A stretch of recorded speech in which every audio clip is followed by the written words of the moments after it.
Hold tight. Hold on to your hats, boys. Libos. Hello, good evening, and welcome to another episode of the Wednesday Week. A little bit old for you, but Without deep into Danny Roll, please don't clip that. Been truly horrific having this season away from home. I want goals. It was nice to have football, that wasn't it? How poor do we have to be before it's happening? How much blood from this stone does he have to get? The Wednesday Week. Hello, good evening, and welcome to another episode of the Wednesday Week. Tonight I've got John, Simon and Ash, and it's international break time, the bit we all look forward to because there's no football and there can't be any despairing disappointment happening throughout the weekend, which is nice, isn't it? And it's also good to get a 12-fold accumulator only to be let down by San Marino finally winning a goal. So that's nice, isn't it? Ash, how was your weekend? What have you spent it doing? Has she had you to IKEA or what? I did go to IKEA, actually. I did go to IKEA, yeah. Old Shadrach needs a new mattress, so yeah, did that. Uneventful, mate. Uneventful, and you need to buy a new mattress for your teenage lad. I tell you what, looking in the wrong space for events there. What about you, John? What you been up to? Yeah, very quiet as well. Didn't bother watching the England match. I think they played Ireland, but yeah, I didn't. I think it was fun on at 5 o'clock, but I just don't do friendlies. And I know some people just don't do England, do they? But I just don't do friendlies. So yeah, it was rather quiet in our household football wise. There was a really big furore around Lee Carsley not singing the national anthem, albeit in being Irish. I really couldn't give a shit. It's like when Suarez wouldn't shake hands with Evra. Like the handshake meant nothing when they did it, but when they didn't do it, it's a massive deal. You know what I mean? But I could go on about that all day. Simon, I noticed you're in new digs this evening. Now, I noticed that is one of those snazzy Travel Lodge hotel rooms. Does it have the cook chair in the corner? it doesn't. No, well, it doesn't have any chairs apart from the one I'm sat on. Those chairs are disconcerting for me. You just have the one chair facing the bed, and you kind of walk in and go, "What happens here? What goes on here?" I thought you meant like a chef's chair. No, not that cook. Not that cook. Different type of cook that only takes place in exclusively travel lodges. Is that Lenny Emery's one, or is he premiering? I don't know. But well, obviously we're live. It's scripted, sorted. We're live. Don't say fuck or bugger. We've got Ash, who's going to be manning the comments this evening. So get involved in the topics we're talking about tonight. We're going to be talking about the transfer window slamming shut. We've also got a special guest joining us. Published author, he's going to be coming on, and we're going to be talking about TPP points as well, chaps. That's going to be coming in, and then also we've got the minutes from the engagement panel in which Ash was on a Zoom call for about 3 hours. I'm pretty sure that's how it works, and in no way did he start building a little fort out of the beer mat stash that he's got in that little room is there, because I know that's exactly what I'd have done. So I tell you what, Simon, let's get straight into it. So I'll read the notes there, and it says now that the transfer window's shut, are we light in any areas? Do we think we needed strength in other areas? There's a big discussion around there about centre backs after the outgoing of Bambo.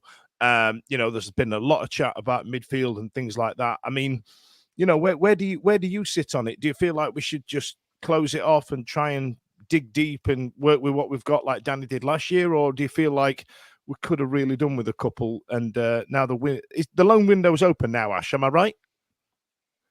Yeah. No. There's no low window. No, there's no. It's all short now. That's it. All done, finished. Stupid woke bullshit. So this is going to be purely hypothetical then, Simon. So do you feel like we are lacking in any areas? And if you are, if you do want to say anything, get involved. Ash will pop the comments as and when we go. Yeah, I do. I do think we are. I think we needed another centre-back because Dom has a history of missing part of the season, pretty much every season through injury. And I think we probably needed a tricky winger, Pavida-esque type winger, and a striker as well. I think we were with 3 short, but the window's closed and he has got to deal with what we've got. And we did bring a lot of players in. I listened to the podcast on the way down on the train this morning down to London, and I feel that Danny's got the right team. He just needs to find the right combination of players out of that team. So, and we've got what we've got, and we've got to deal with it. But I do think we're probably 2 or 3 light. I'm jury's out on me because I just don't think we've seen enough of a few players. Like, I want to see a lot more of Chalobah. I think Lowe's definitely got something to order. Jamal Lowe. I think we've got a rich depth in terms of fullbacks where we can change formation, and we've got great backup. Like, I think Johnson and Paul, as opposed to Valerie and Lowe, depends on whether you're playing 3 centre backs or 2. There's a lot to discuss there, and I assume we'll probably get through it at some point during the season when we talk about things like that. But what about you, John? Was there anybody you would have liked to have seen come in? Any position you'd have liked to have seen filled? I do feel I'm quite surprised that we didn't get any sort of Danny's past connection, like with Hansi Flick and somebody else from like Leipzig's connections back there, that we didn't see somebody come in from there, like a youth player or something. And I know, it's easy to put 2 and 2 together and think that that's just, because he knows people that they could, sweeten a deal and stuff like that. Every player's got an agent. They could have just been priced out of a move, wanted more wages than we were willing to pay, or chances they were willing to pay. But yeah, I would have liked to see another centre half come in. I agree with you, Dan. I think some of the new signings have definitely blown hot and cold, haven't they, right now? I mean, Valerie looked great, didn't he, for a couple of games, and then he kind of sort of went, a little bit off the boil. Ingleson looked absolutely superb, didn't he, against Plymouth on the opening game. But then he's surprisingly gone missing yet one player of the month, which I find quite bizarre. But it was between him and Lowe from the Plymouth game, surely, the way that month went, like in terms of player of the month, right? Yeah, absolutely. Yeah, they both look like tremendous additions, isn't they? But it's a long season, and I think I agree with what Simon said as well. I think Danny's found some.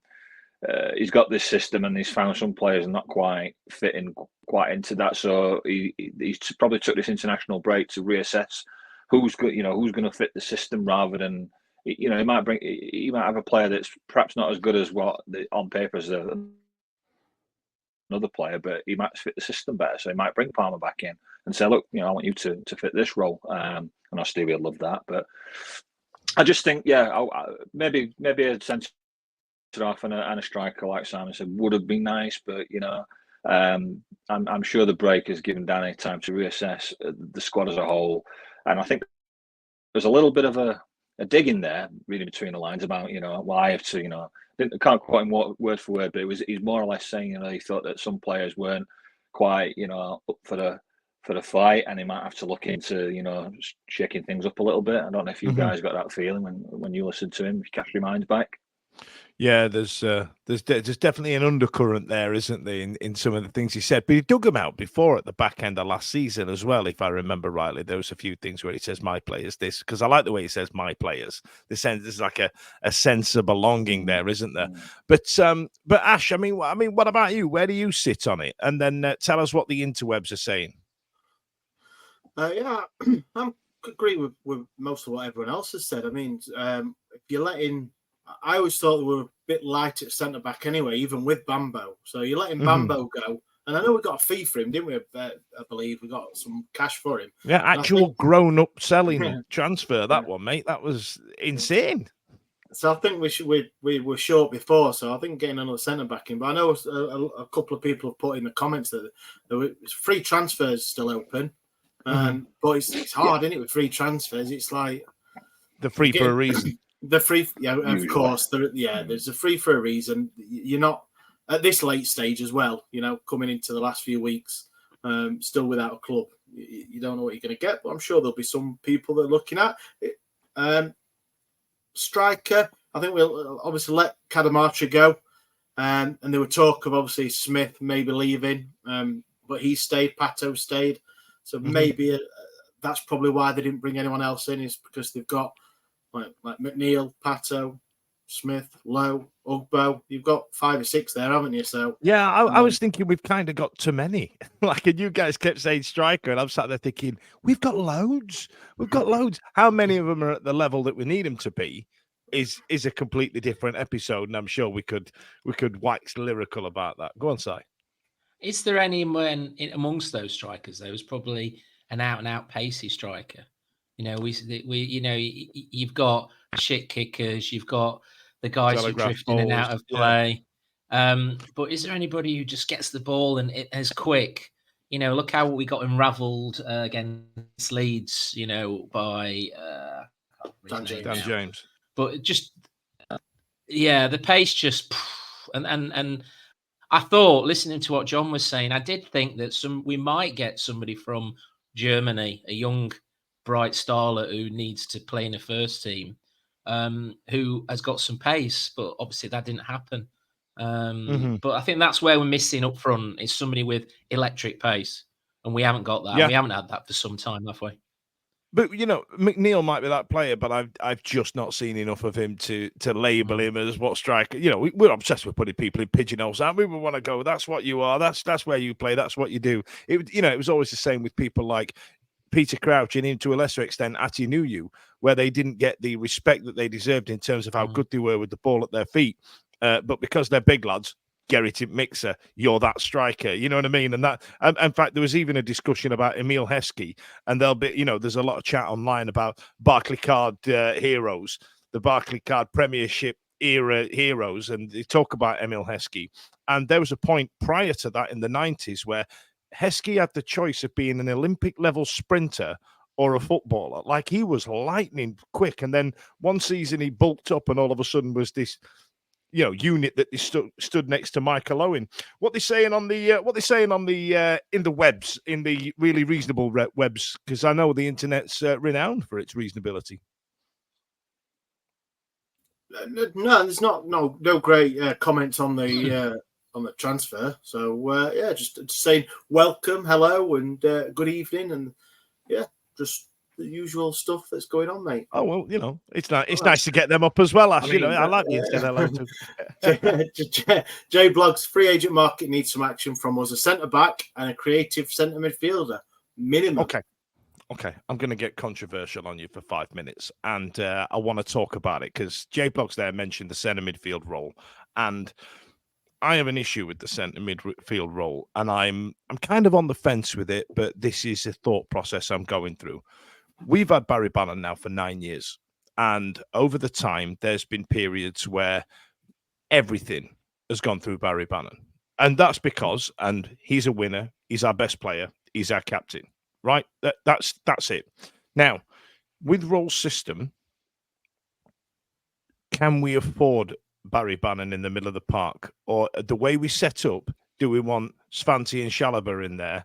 But then again, that leaves the flair that Barry brings in. I mean, Simon, come on, man. Like, is that are we kind of losing a player that Roll wants in just because you can't afford to drop Barry Bannon? And please, I need to be very careful. This is no slight on him at all as a footballer. It's more, is he right for the system?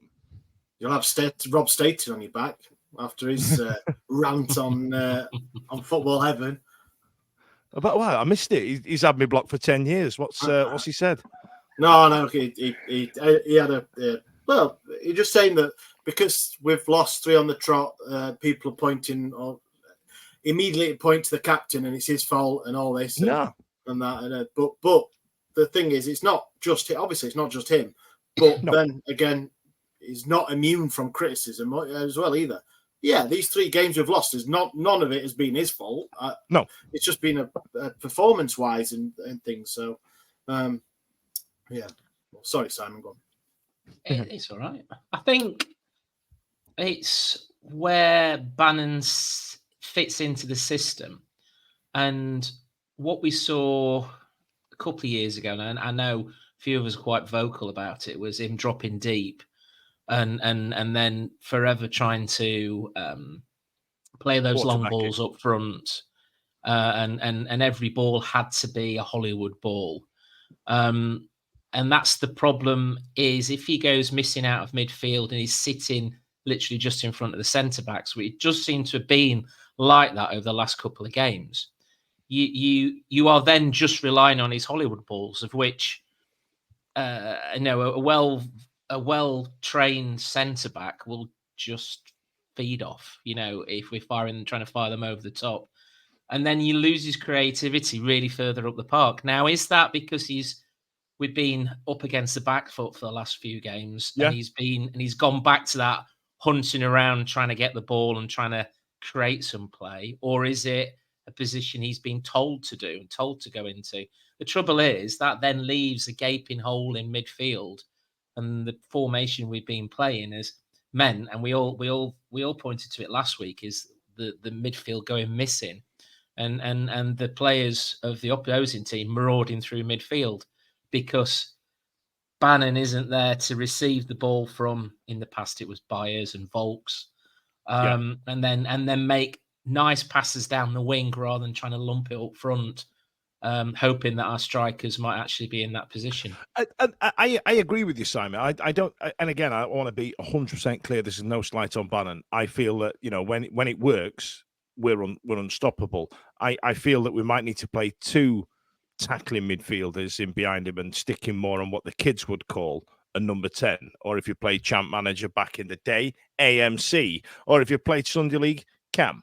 You know what I mean? So I feel like there's a discussion there to be had, and again, we're going to go down the route of Danny will sort it out, he'll have a look, he'll move it around and stuff like that. But they are coming through the middle of the park, and as we said last week, Sunderland and Leeds, and to an extent Sunderland, I can afford to write off and go, yeah, they're better than us. But Millwall, we should have turned up, and that was pedestrian Sunday League tosh. You know what I mean? What's that one there, Ash? Mr. J, we should now be looking for a Bannon replacement, a Bannon apprentice. Otherwise, it will cost a lot of money when he retires. A better one. Yeah, a Bannon apprentice, a Ban apprentice, if you will. We should be looking to look at life after Barry Bannon, and Nathaniel Chalobah in the advance year he's in ain't that person either, and I don't think Svanti's been bought for that type of role. And oh God, here we go. Can't be hanging your hat on Chalobah. He's barely played few seasons. Jamal, I need to hang my hat on something like, and I feel like he's the missing link. However, he played 45 minutes at Grimsby, and it was the worst 45 minutes of football we've had this season. And we managed to concede something like 10 goals in 3 games. Like, you know what I mean? So. That hat he's hung. In fact, I'm going to put him in the frame that's behind me next week, and just like in Chalobah we trust. Now there's a comment there from Unforgettable Fire, Ash, and it moves us on to our next point, John. And it's a bit of a negative one. I don't really want to draw on it, but Unforgettable Fire there said, I'm over the moon that Pato stayed. Now, Pato was one of those players that was listed as potentially might be looking to move on. I believe he was said, look, you can find another club if you want, that type of thing. Are there any other players that you look at and think, how are you still here?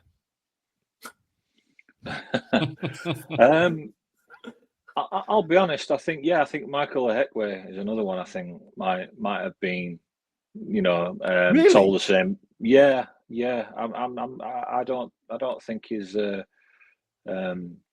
When you've got Iofa there and Bernard there, I know that's good for, but then he moved. It was going to be between Diaby and Ehekwe, went it, and Diaby got moved on. But I don't know.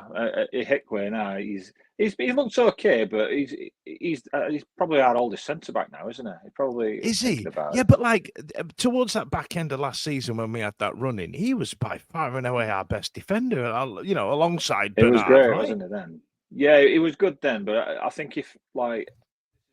I'm basing the opinion not on his, basing it on. I thought he might have had somebody in the wings to come in, and move somebody on and get. I think he wants a younger team, doesn't he, Danny? He wants more energy in the side, and I thought Ehekwe might have been a casualty of that, but fair play, stuck around. He's not moved him on, and Diaby's been the one that's ended up being moved on. But yeah, it wouldn't have shocked me if it had moved Ehekwe, and I know he has been good, but I just think it's a philosophy type of thing and what he wants to do.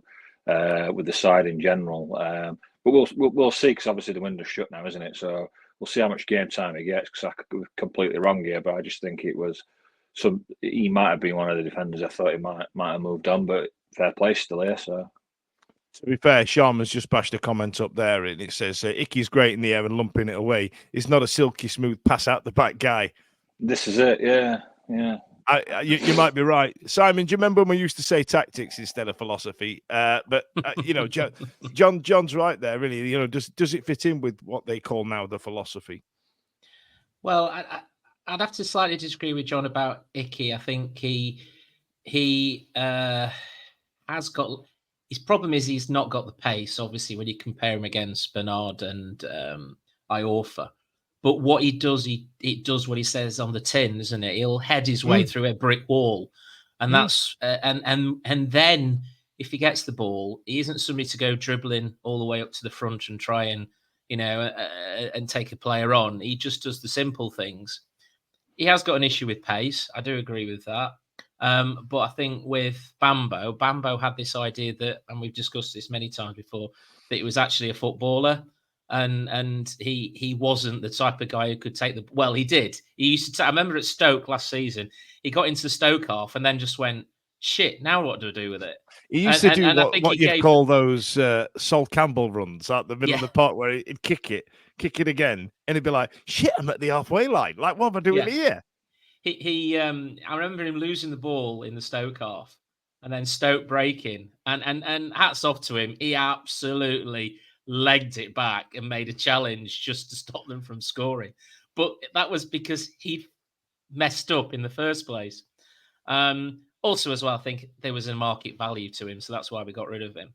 So I just find it difficult now, and Stevie will hate me for this, but I find it difficult now with the team that we've got and the players we've got, why we kept Palmer, where Palmer's going to fit in, because I think, and that's not saying I would have got rid of him, but if you look at the players we've got now, you just think to yourself, and every time he's come on, he's come into midfield, and he's definitely not a midfielder.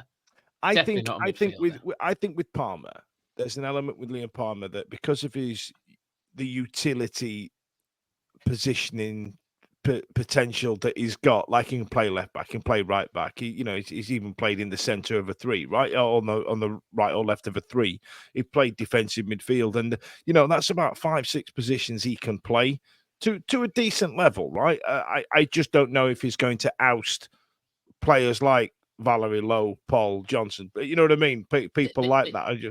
This is the thing. I think if he's ever going to be put back into the squad, it's got to be within that back 4 or 5.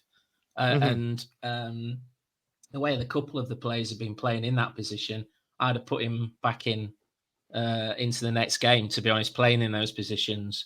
But the problem is he hasn't, has he? Every time he's come on, and when he has come on, it hasn't been many games, he's put him into that midfield role, which he then is very anonymous in that role. I think it's time actually to reinstate him as a right wing back. Because I think that's where we've looked really weak. Yeah, it really is. Now we've had a comment there from Russ Vernon, and this is interesting, Ash. I'll let you pick this one up. Actually, I've not seen many SWFC games this season. However, I'm just wondering if teams have figured out the way you're playing under Roll, and that's why you've lost 3 on the bounce in the league. We've heard people on the COP whinging about and using the term, there's no plan B, but we've definitely seen a plan B. My issue is that when Smudger comes on and we start playing hoofball, it's far too late. Is there an element of us getting found out, or has Roll been found out? No, I don't think so. No, I don't think so, because it's still early. And like you pointed out earlier, and I think I said it last week, is we've played Sunderland and Leeds. Both great teams, obviously Sunderland unbeaten, but I think they're both unbeaten actually, and they are better teams than us. And you are going to come up against better teams that just have got your number, and the way they play, it might not even be that they changed the way they played for Roll Sheffield Wednesday. It's just the way they played just didn't suit, or it did suit, should I say, the way that Sheffield Wednesday were playing. The Millwall thing is an interesting one. I don't want to say anything about Neil Harris, but I'm sure he's not. I know we lost, and everyone will do this, but I don't think personally he's tactically astute to be able to come up with a plan to counter what Danny Rowell has put out. I think there's a mental issue rather than a physical one. I think there's something not quite right. Whether it's players bedding in with each other, because we've changed half the dressing room, or we've just got a new half of the dressing room come in, right? So there's an element of a mental block, as it were. I wouldn't go as far as saying it's a tactics, but Russ, I appreciate your question, man. That, and I think we've been asking ourselves that for the last 4 or 5 weeks to see and go, have we been found out? Oh, excuse me. Matt Strickland said maybe before Russ kickoff against Millwall. It had been said. It had been how are Millwall going to play against us? I bet every one of us would have said they're going to get physical with us. They're going to not give us any time on the ball. They're going to get physical with us, and they're going to try and get in his heads because we're going to be on us early, and they're going to be like, you're going to receive a ball, and they're going to be clattering into it back here, and they're going to see how you're going to react. They're going to see if you can take it, and we didn't, did we? So that's something that we've got to work on as well. And there is a blueprint there to make either beat us or make life difficult for us. And what job it is now, it's our job and Danny Rowell's job to figure it out and think, look, we're going to come up against teams like this again this season. They're going to try exactly the same, try and bully us, try and get physical with us, and we've got to find a way to combat that and come away with positive results. Ironically, the person who could deal with that the most is probably Bambo Diaby. And Pato, and I think that's where this 2 weeks is a good thing for him to be able to look at certainly the midfield players and decide as and when your likes of Masaba and Gassama are going to be in for it and when they're not. And I think that the Millwall game didn't suit their style of play. And by the time you've got clattered 3 or 4 times, as I said last week, they then sort of slightly shrunk into the game and disappeared out of the game and let the defence then be the guys that had to take all the attacking because the midfield had just disappeared. And again, whether we had the square pegs in round holes and the philosophy setups and tactics in old money. Ash, let's get through a last couple of comments and read them out for me, and we'll go to our special guest this evening.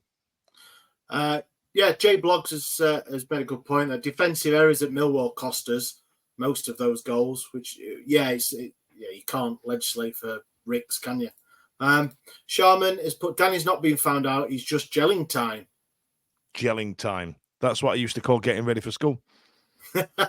Slappy Gilmore definitely feels like a psychological issue at the moment rather than a tactical. Little kiss at the end as well.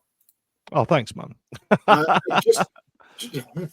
Just a couple of them. Matt's made probably a good point. Maybe Russ, but also maybe we're trying to play beyond our current ability. Do you know what? It's a good point. Do we have the players for what Rowell's got in his head? You know what I mean? But if you're going to come up with that, Dan, then he's brought in 12 players now, I believe. Yeah, he wouldn't have signed them, would he? It's not like last season where he obviously came in. He brought 3 in January, which turned out to be 3 really good signings. He's had the summer, so if you're going to, I'm not saying you are, but if you're going to say that, then they're his players, or majority of them are now his players. So you'd have thought there'd have been some sort of, plan for the sort of player, type of player, and how he wanted to play or wants to play. But is he restricted by the owner with money and stuff? Well, it's another conversation. That's another show. I'll still stick by what I said last week. Is that I feel that it's like the Carlos start off. We had so many new players. And he needs them to slowly gel, and they will. Gelling time. Yeah. Gelling time, as Sharman calls it.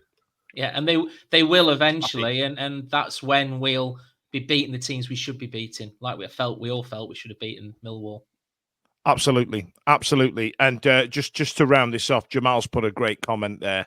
And, we had a comment there saying it's a mentality issue, it's a psychological issue. And then Jamal's doubled down saying having to read the riot act at halftime versus Grimsby, that's a red flag. It's too early in the season for the airdryer routine in a cup game with somebody 3 leagues lower than you. You know what I mean?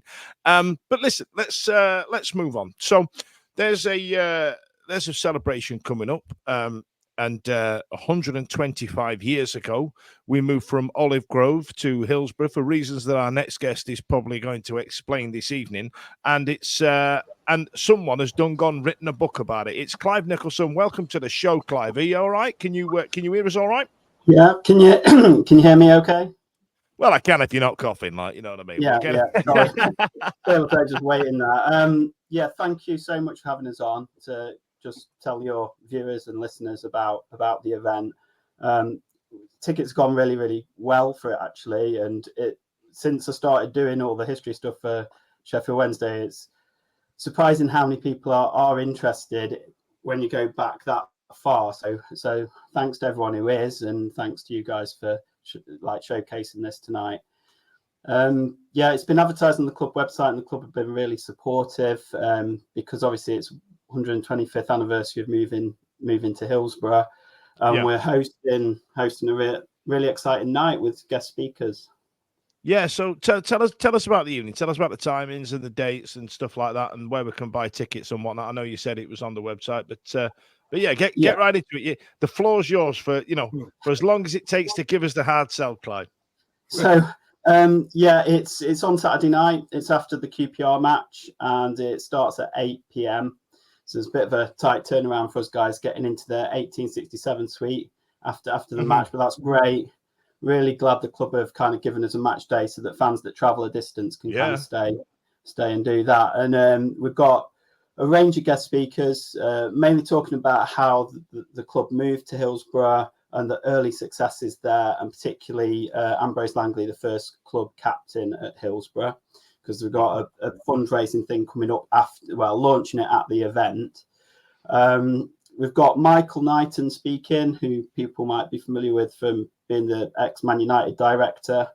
He's related to a Sheffield Wednesday player who played in the very first match on Hillsborough, called Willie Layton. And then those of you that are familiar with the Dream Scene painting, you've got Tommy Crawshaw, club legend. His great-grandson's going to be speaking about him and the 1907 FA Cup victory. He's going to be talking about that. I'll be doing a bit on Ambrose Langley. I mean, I've spoken a lot in the past, obviously, about Fred Spikesley and the book that we did about him, but there's going to be less about Spikesley on that evening, and more focus on sort of other players at that time, particularly Langley. Jason Dickinson, club historian, who's written the recent-ish book on the club history. He's going to be there speaking about it. And my friend Mark Metcalf, who's written and spoken extensively about football of that time, he's going to be talking as well. That's amazing.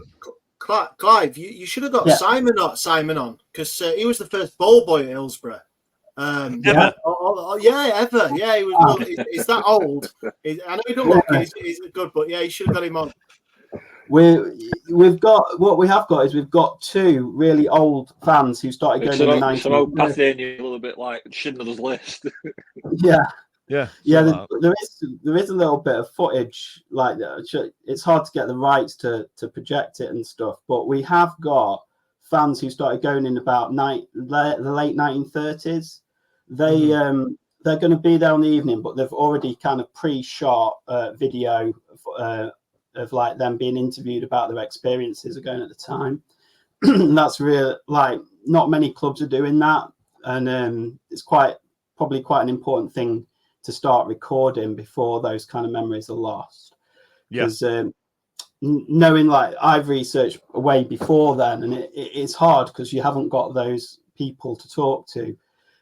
So we've recorded a bit of that, and we've got the key thing. Ambrose Langley was he kind of took over as captain when they moved to Hillsborough, and they'd just been relegated, and within 4 seasons he took them to Champions of England for the first time in the club's history. And he's an amazing character, really colourful person, and at the moment he lies in an unmarked grave in Burngrave Cemetery.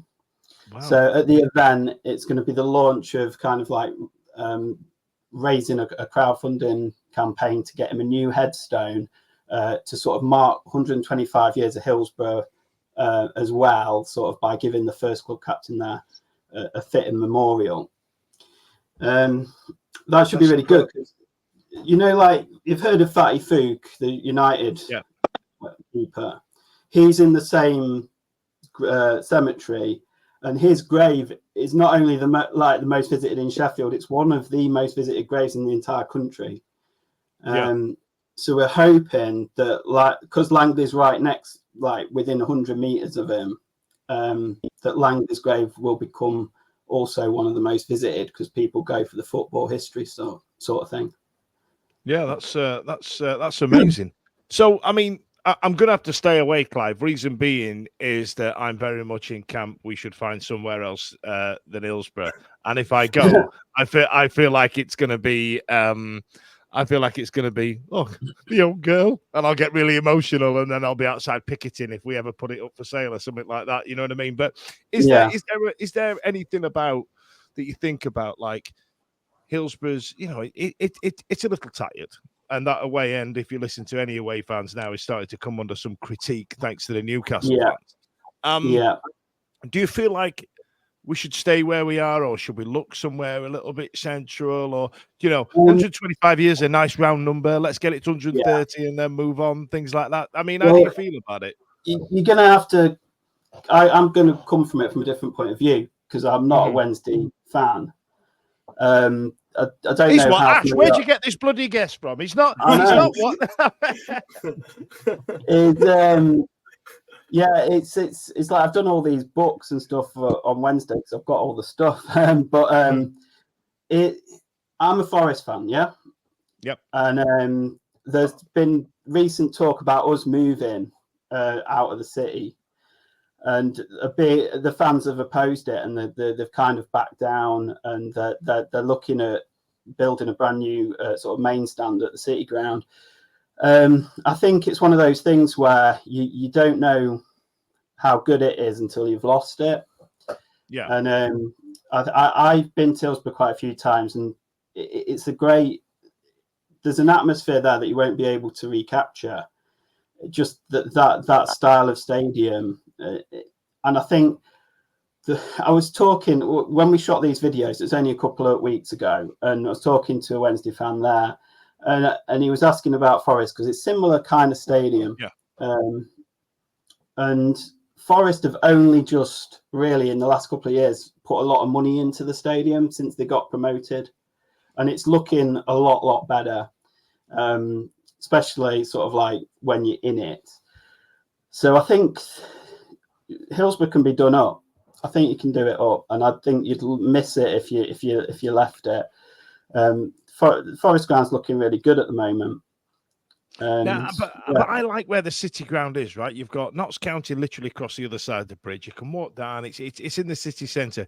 For me, more than anything with Hillsborough, it's a shit house to get to. If the infrastructure was better, I'd be like, again, I'd have a yellow vest on picketing outside, and then there's some various bits like the away end that needs a fair bit of change. But let's get back to the event. In terms of having to go to the event, and I've got to put on record actually, Clive, you mentioned it earlier on that the club have been really good about stuff like this. Now, Ash is constantly berating the club for stuff, and we're always constantly trying to do things with the club, and they helped us raise nearly 700 eggs in an Easter egg drop. He's working on something else with the club, and they're really receptive to genuine community spirited stuff like this. Albeit now I've just said that they're now going to get inundated with a load of requests, like what I mean, for something. But they're really good like that. And so if I wanted to go, do I need tickets? Do I just hang around the 1867 lounge hoping nobody kicks me out after the game, or what do I have to do to go and see it? Yeah, the room will get cleared, and then we're setting up for 8. And I think on tickets arrive sort of 15 minutes before.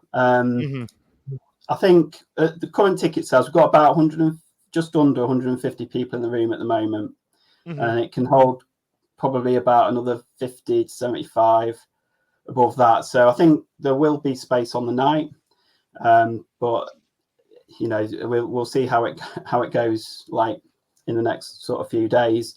It is on Eventbrite, So if you went through there and looked up the Hillsborough event, you should be able to find the tickets on Eventbrite. Otherwise, I shall share the link on our socials. Yeah, you'll get it out there. Yeah. Yeah, and obviously on the club website there's a link and stuff like that. So yeah, it's gone well. All the money, all the profit we raise goes towards the headstone for Langley, but it'll feel like we're talking about all that early history on the night, and the Langley thing is kind of just added in. It's not going to be like a hard sell kind of thing. I know this because I've seen. Do you know if Sorry, John. I think you've got a bit of a delay on there. Just hang fire, John. Ash, just finish what you're halfway through there. Sorry, pal. Sorry, I know the answer to this because I've seen a little snippet anyway. But is there on the night? Is there like old footage? Is going to be little? Is this like something that you're going to be showing people? So to give them the experience of obviously 125 years ago. There's going to be, we've got lots of old photographs. The footage of that time tends to be from the other side of the city, so that becomes a little bit trickier. But we've made some fresh videos, interviews, and promotional stuff. There are lots of photographs because that's one of the things that I'm into, collecting the old photographs. But there's also going to be a lot of memorabilia on show. So I don't know if you've been to the football museum. You pay to get in there, and you might in Manchester, and you might see 2-3 items of Sheffield Wednesday. Well, you're going to see a lot more than that from the time that we're talking about, like on the evening. So that's quite exciting. We did an event for the 150th year, all about Olive Grove. So if people have went to that, they'll be familiar with like how amazing like the cabinet of stuff was that we put on display that night. It's going to be similar stuff because obviously my contacts are all the same, but there's a few extra new things in there as well. So yeah, should be really good. Clive, before we let you go, there was some slanderous rumours that John was telling us on air before we started. I need you to try and confirm or deny these rumours. Now, John, I don't know if you can hear me because I know you're having some internet issues down at the bottom there. But what was it you were telling us off air in reference to the movement from Olive Grove? Yeah, I believe this is accurate, but I may be stand corrected, Clive. But when they were looking to leave Olive Grove, I'm pretty sure I read somewhere that the majority of the fans wanted to move to Carbrook. There was 2 sites they were looking at, Carbrook and Hillsborough, and the fans wanted Carbrook, but the owners and powers that be decided that the Hillsborough was more a better choice. Is that correct? Yeah, that is right. Yeah, spot on. It was a real gamble moving to Hillsborough because it was out of the city. It was away from the footballing centre, the hub, where they all were, and it kind of before Hillsborough, the United and Wednesday fans they were almost like the same fans, just going alternate weeks, and it was the move to Hillsborough that kind of separated it out a bit. Wow, that's actually really interesting. I really like that. What we forget is that Wednesday were relegated. United just won the league and they were current FA Cup holders when the move to Hillsborough happened. So there was a real threat that if the move to Hillsborough failed, that the club might just shrink and become really small. And then in 1907, we went to go and win FA Cups and leagues, and 1925 and all that, and we've got all that.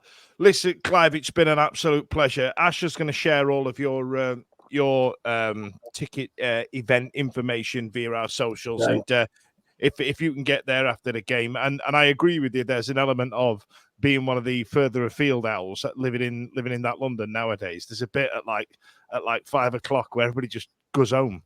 You know what I mean? Yeah. I kind of like it's nice that there's something else happening later on. So if you do get the opportunity, get yourself involved. And just before you go, Clive, are the Tricky Trees staying up?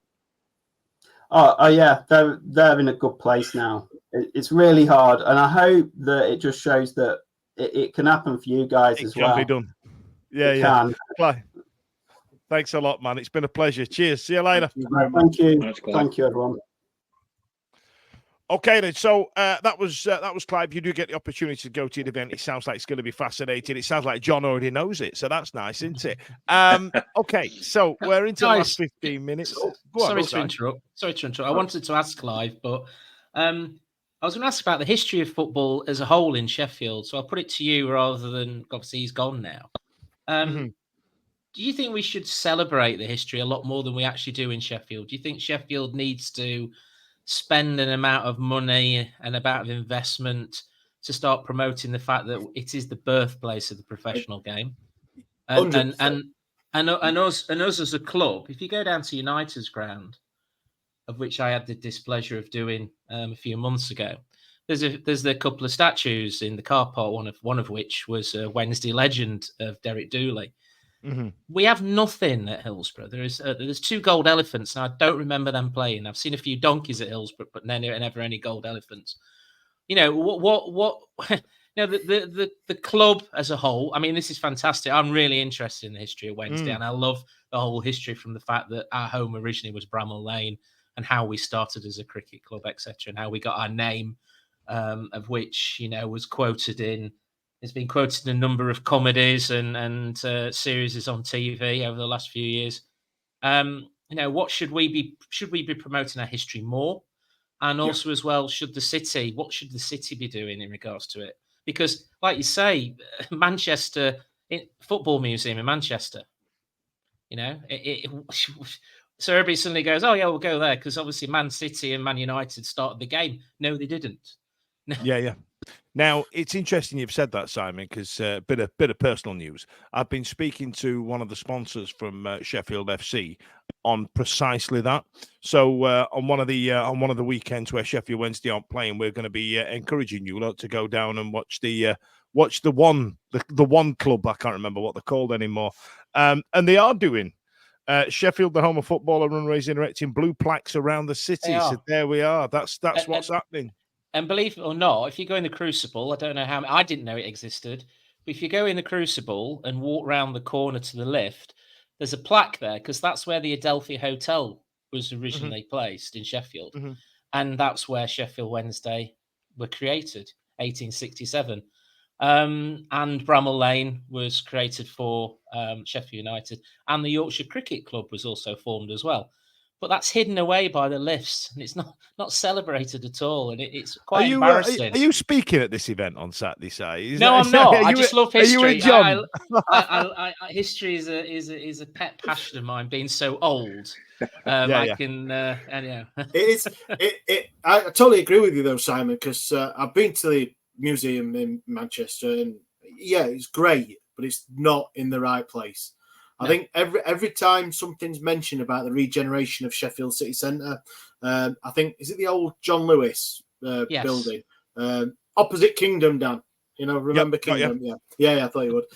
Opposite, the regenerating that and it's always comes up by why are Sheffield Council and the clubs, and I'm talking about United, Sheffield FC, Wednesday, all the clubs pushing more for Sheffield to be recognised for basically the birth of football. Yeah. And it should be. And there should be stuff on. There should be yearly celebration, festivals of football and all sorts. I'm in the organising type of mood. I might be a bit out of my remit doing that. I'm gonna get a 6-paragraph message in the middle of the night now, and it's gonna cause me a load of design work. I can see it coming. One interesting thing with the Museum of Football in Manchester is the oldest football shirt in there is a Wednesday shirt. Brilliant. It's and, the stitched one, isn't it? Yeah. We got a comment there from Stevie saying wasn't at the formation of the meeting of the Wednesday. Yes, he was. Yes, he was there. Right then. So that was an event that's coming up this Saturday. So also now a hot topic right now. We're talking about TPP points now. Ash, I assume you've got some feelings on this because being a point collector thus far. One of the, I've had a season ticket for a number of years now, and you start to build them up, home and away days and stuff like that. Because There was. I tell you what it was. There was one day where Blair texted me and he said, "Can you get tickets to the Southern away day?" Because I was down there, and I went, "I don't know, pal," because I've been doing this show for 14 years, and at the end of that 14 years, I had 10 points. And the reason I had 10 points is because people keep ringing up and going, "Fudge, do you want tickets to Reading, Southampton, Pompey?" Yeah, I'll take them. And I was naive. I was too naive to work out what was going off. So I assumed that type of thing is going to be a part of the next few minutes, right? Yeah, no, it was something that obviously international break. We thought we need something to chat about, and we've all probably got a view on this as well as everyone on Twitter and Facebook and things. Is the TPP for me? I think personally, it's the fairest way to do it. If you get your season ticket, you get 230 for start of the season, and then obviously you work from there. You go to all the away games. You get 10 points. All this, and if you do go to Plymouth on a Tuesday night, you deserve more than 10 points. If you go to like I said, any midweek away game, Bristol, Sunderland, you know what I'm saying, you deserve it. And it's just on Twitter, there's been a growing thing that obviously I imagine like probably a lot of supporters thought that we're in League One, we were getting 1,500 to 2,000 tickets every game, less sometimes. You come up to the Championship, you're going to be getting more allocation for away games. And it just seems that the last season and more so this season, they're getting less and less the allocation. And Sunderland was 2,400, I think it was. And we've had Grimsby. I know they think it's in the cup. It's a mute Tiny point really stadium. for them. It's a tiny stadium, but there was Millwall. I think we got 2,000, but they had the upper tier where that away has got upper and lower. So for whatever reason, they're just giving us. And I just think that it's a lot of people are talking about it on X about people's, and there were people blatantly saying I've got IDs for sale and all this sort of thing. And it's you can understand why people who aren't, and I'm talking because luckily I'm in the top 3 band or something like whatever it is. But people who aren't, who are just outside that can't get tickets, and then you do see people on X offering the IDs out, and it's just anyone should be able to go to the football. And there were people moaning and commenting, should I say, about the club with the away tickets when if you live far away.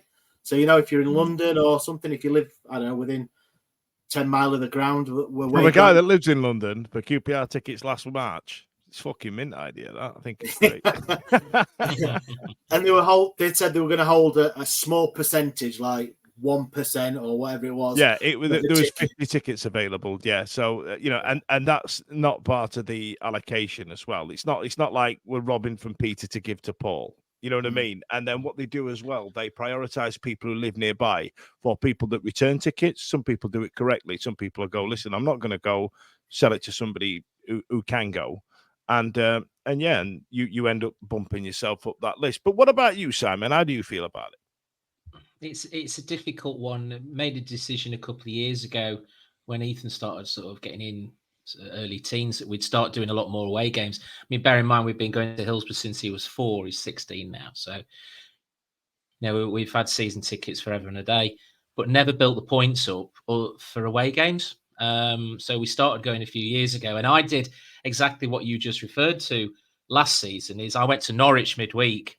I went to Cardiff. I went to Swansea because they were the games you could, with lower points, you could get tickets for to try and build them up.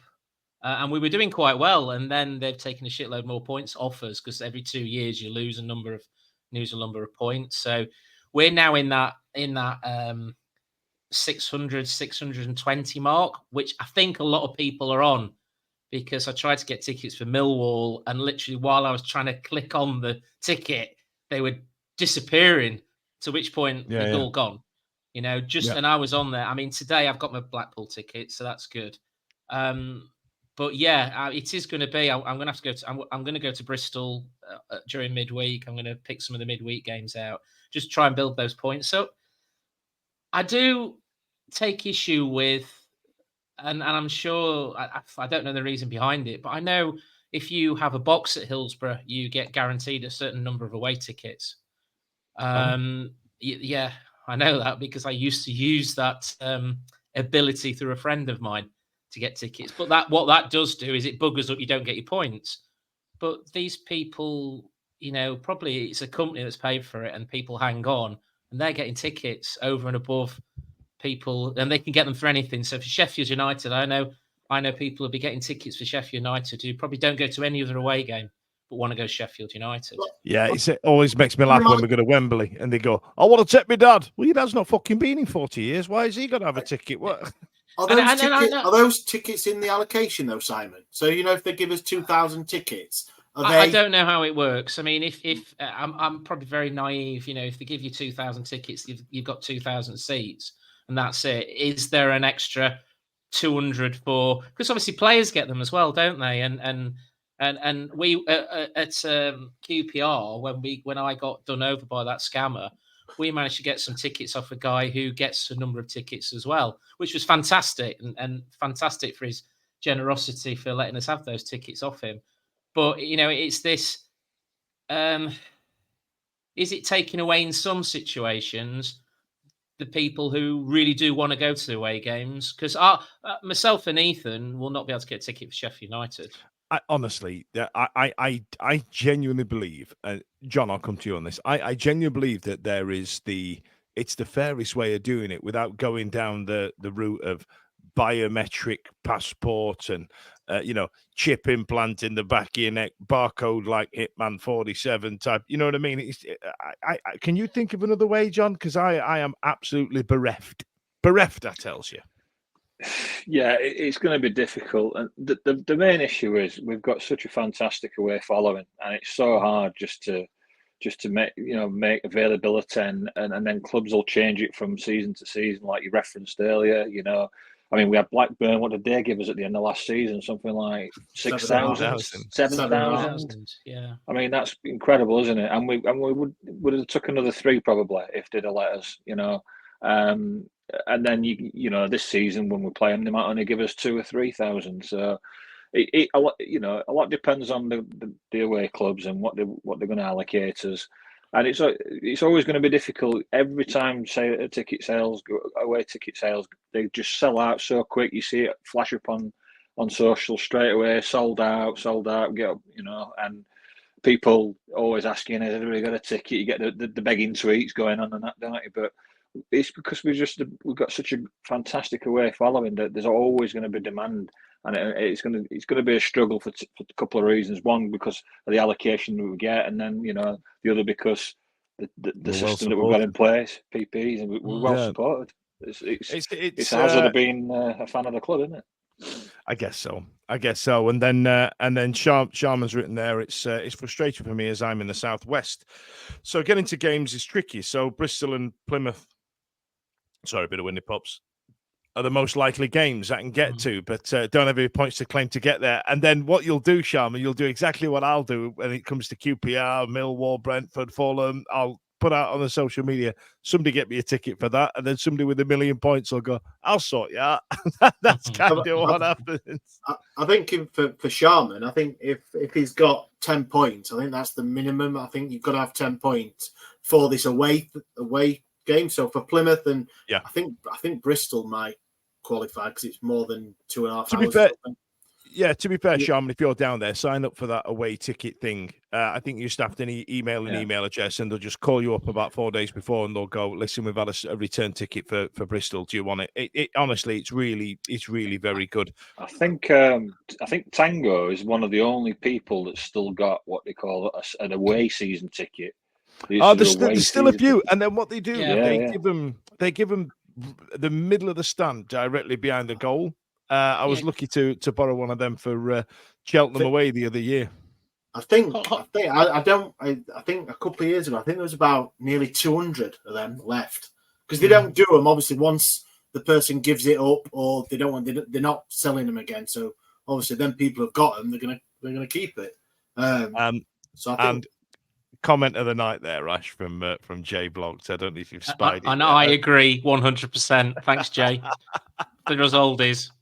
Jay said there should be weighted based on age, as I don't have as many years left to go to away. Too bloody right. Well done, Jay. Yeah, keep them young'uns away. I've been going for 40 years, bloody hell. Now, listen, let's move on because we just sound like a load of middle-aged men talking, whinging about tickets. So, listen, I'll gloss this because I don't want to finish on a negative.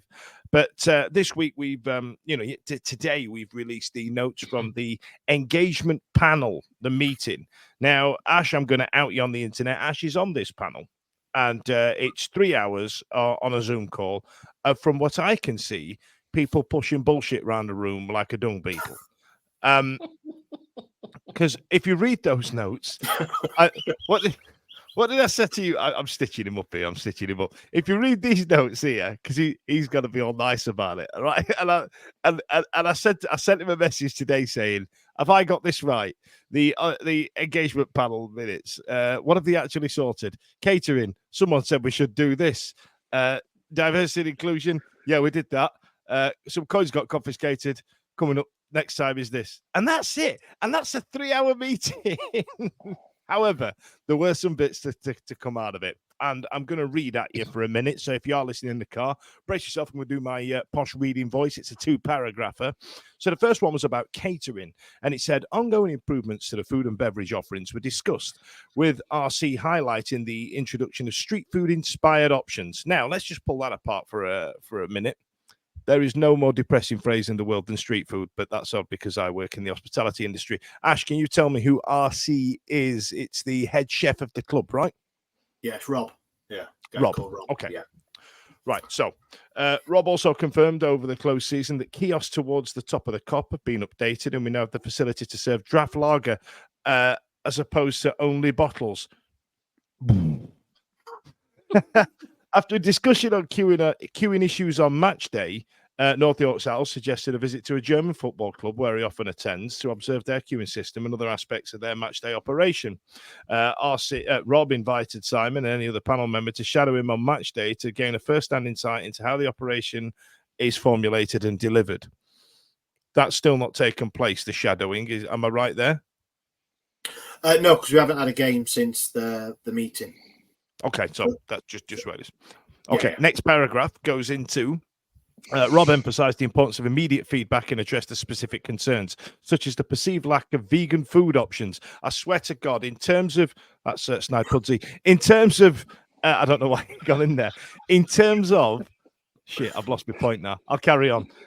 Perceived lack of vegan food options in some kiosks.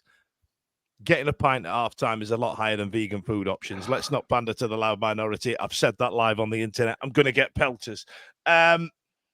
Rob said all football clubs have the same issue of queuing because of the given small window of opportunity, which I agree with to some extent. And we've seen a significant number of transactions in this period increase in recent seasons due to investment in the new till systems.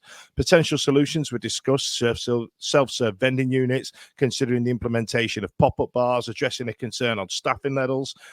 Rob said he is intent on bringing the entire staffing arm in-house, including the appointment of catering supervisors. JW Ash? John said that Wakefield. John Wakefield said that the varied food options should be communicated in the matchday programme to inform supporters of the selections on offer. Rob agreed and underlined his drive for SWFC to become a market leader in matchday catering and the overall experience. Now, Ash, yes. I don't want to play your rant from the other week about the catering, but I know that queues are going to be an issue. I know that the window of opportunity is going to be quite small. Why the fuck are we doing something about it now? Rob's been in that job for 8 years. Talk to me, because I'm absolutely aghast. It is, it is. This engagement panel, I know we're going on with an hour's gone down, and you know what you're like after an hour. This engagement panel's been going for 3 years now, and catering comes up virtually every meeting, if not every other meeting. It right. is a massive thing because we all know, we've all experienced it, how poor. And I can only speak from, obviously, the South and the Kop, because they're the only two places I've sat. And it has been shocking. And the amount of times we've brought up, and it just doesn't... Being on the panel and seeing these things discussed and still not a great deal gets happening. It is frustrating for us as panel members and everything, but for me, and I'm an idiot, but it is serve people quicker and get more money in, more beer, more money. Yep. I think each bar, Ash, I think it just comes down to leadership. I feel that each bar needs a team leader on it. Somebody getting gas, restocking barrels, and somebody stands there on the tap, just pours it out. Somebody takes your payment. Bosh, bosh, bosh, bosh, bosh. It's how they do it at most of the grounds as well. Bosh, bosh, bosh, see you later. I don't understand why we have 2 queues and then we have 4 queues that then back into each other. It absolutely baffles me out at that one in the Cop. And then there's no point in having bottom-filled pints if you're just going to do them to order. Just keep putting the pint on the spike, fam. Stop it. Stop it. Watching you put those comments up about the the suggestions and the solutions and that lot. If you saw me looking down and when it was on YouTube, it's because it did remind me of the old Qantas Airlines fault sheet when they were reporting faults, and then they had people like engineers come in to fix the faults on the airline. But they do it in such a sarcastic way. So the airline would report left inside main tyre almost needs replacement. The solution was almost replaced left inside tyre. And then they've gone to something loose in the cockpit. Solution, something tightened in the cockpit. I'm going to take these to the next meeting. Yeah, can you send us that list? Then I think Ash can I'll send you the list. Yeah, it was aircraft handles funny. Solution: aircraft warned to straighten up, fly right, and be serious. You can't argue with that. No. You can't argue with that. Okay, so look, let's not whinge about catering again. We've done all that. Let's get into any other business. Ash, you've got a few bits, right? I've indeed. Yeah, I've indeed. I can't remember the first one. Right, so the first one is coming up this week. We are launching, or maybe we're going to do one podcast extra that's going to be a Q&A. So any questions and answers, well, we give the answers. Any questions you want to ask any of our podcasters or anything that's happened in the news of the week, sports-wise, we'll not go into all the other crap that's happening in the world. It's depressing enough talking about Sheffield Wednesday. Anything like that, just get your questions in on all our socials.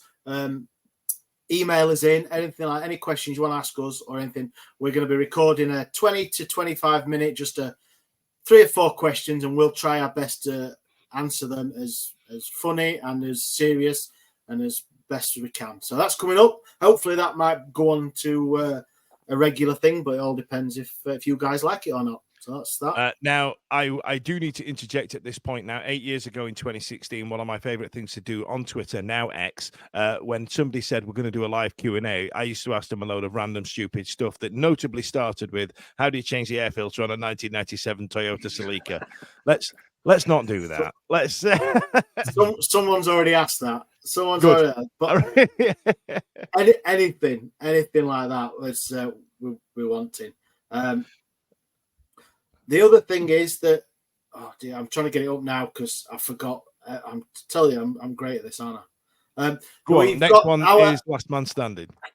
Yeah, the Last Man Standing. Yes, sorry. Last Man Standing, we're running again, so we're into Last Man Standing 3. So if you want to get involved, it's £10, and obviously everything raised. Well, sorry, not everything. That's nice. Whatever's raised, 70% goes to the winner, with 30% that goes to our charitable fund for us to make use of. So yeah, get involved in that. I think it's the last payment date if you want to join is the 12th. Stevie will be having me if that's not right. So yeah, please get involved with that. It is. It is. We have got 51 entrants at the minute. So that's 500. So that's 340 odd quid for the winner at the minute. But obviously more people join, the bigger the prize. Look at that. Even got a nice fancy graphic. Like it. All right. So yes, Last Man Standing 3. We're currently standing at £309 for the winner. Obviously, the more people that get in, it goes up by £7. It's that great. And then Ashley, we ran a competition on our internets for the Fantasy League.